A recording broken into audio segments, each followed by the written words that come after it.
it's interesting, and I'll delve into this for a second here. He, you know, there's some stuff that's come out, and it's interesting. Even the author has uncovered some things. It's widely thought that he died of starvation. It turns out that he was eating something that actually added to, um, or it sped up the starvation as well. Like something about the root that he was eating made him sick.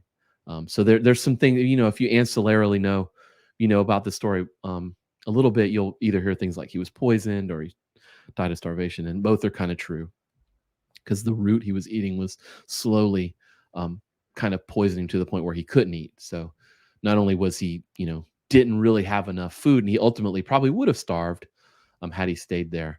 It was making him sick. So there's other things like, people are like, why couldn't he couldn't cross the river because he was too weak, but also he didn't know that, he could have gone just a couple of miles downriver to a place where he could have forded it or whatever. And there's also stories that there were other cabins and things not too far, a mile or 2 miles away from him, that he could have seeked refuge in as well. So, some interesting stuff there that, there's a little conspiracy activity on this thing as well, which adds to the legacy of it. One of the most significant reasons why people are drawn to his story is our own personal yearning for freedom. His decision to detach himself from society and societal expectations, that kind of resonates. I mean, it resonates with me, right?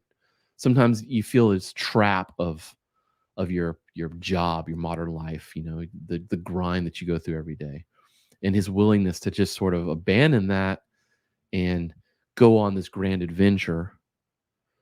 It feels like that hero's journey.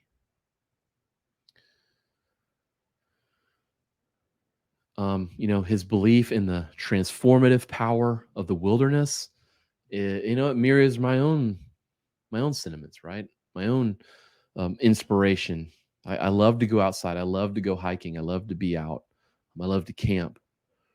Nature is known to have this ability to heal and ground us to the earth. And, part of the story encourages people to do that, even on a smaller level. I mean, we took our family to Alaska. I didn't do what he did, but, we stayed in a house and ate in restaurants, but, we had this adventure, and it's in us. Um,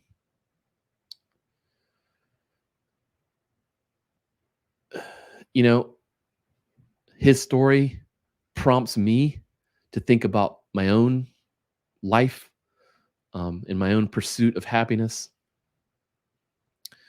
It makes me think about the choices I make.